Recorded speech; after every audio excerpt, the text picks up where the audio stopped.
میں نے ان کو بتایا کہ میں 3 دن سے بار بار یہاں آ رہا ہوں اور لوہے کے ہتھوڑے اور زنجیروں کی آوازیں سنتا ہوں۔ لڑکیوں نے یہ سنا تو کہنے لگی، اس سے زیادہ بڑھ کر کوئی دکھ اور مصیبت ہو سکتی ہے کہ ہم اپنی حاجات کو پورا کرنے اور گھروں کو آباد کرنے میں مشغول ہیں، جبکہ ہمارے باپ کو عذاب دیا جا رہا ہے۔ اللہ کی قسم ہمیں چین نہیں آئے گا، نہ نیند اور نہ صبر، یہاں تک کہ ہم اللہ کی بارگاہ میں گریہ زاری کریں گے، شاید اللہ ہمارے باپ کو اس عذاب سے بچا لے۔ اور پھر وہ لڑکیاں اپنی چادروں میں گرتی پڑتی چلی گئیں۔ میں گھر آ گیا اور رات گزاری۔ پھر جب صبح ہوئی تو میں اس قبر کے پاس چلا گیا اور اسی شخص کی قبر کے پاس بیٹھ کر اس کے حال پر غور و فکر کرنے لگا کہ اچانک مجھ پر نیند کا غلبہ آیا اور میں سو گیا۔ اب میں نے صاحب قبر کو حسین و جمیل صورت میں دیکھا۔ اس کے پاؤں میں سونے کے جوتے ہیں اور اس کے پاس غلام ہیں۔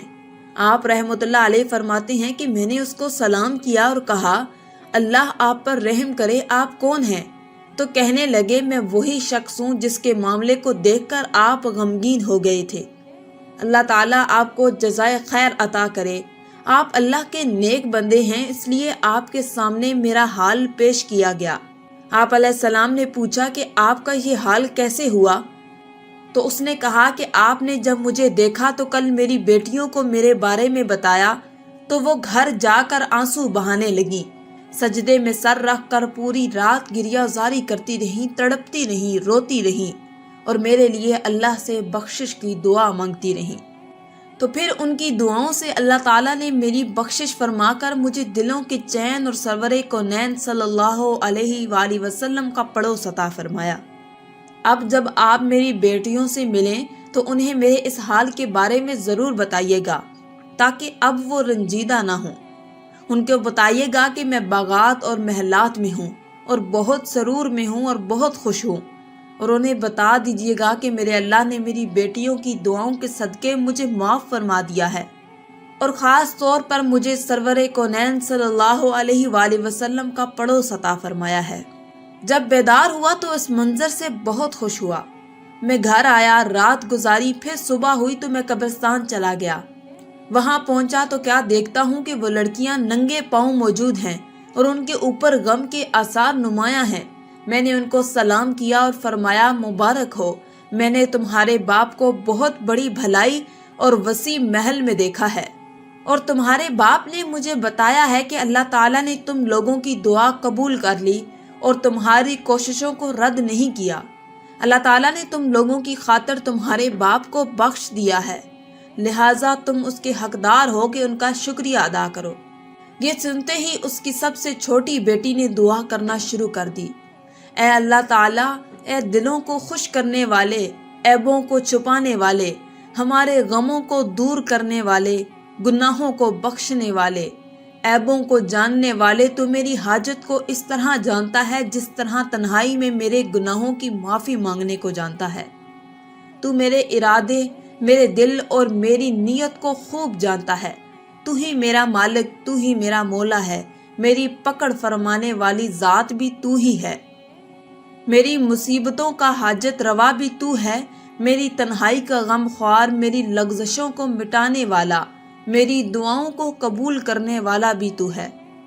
اگر میں اطاعت اور فرما برداری میں کوئی کوتاہی کروں اور تیرے منع کردہ کاموں کا اجتناب کر بیٹھوں تو اپنا فضل و کرم کرتے ہوئے مجھے محفوظ رکھنا اور میری پردہ پوشی فرما۔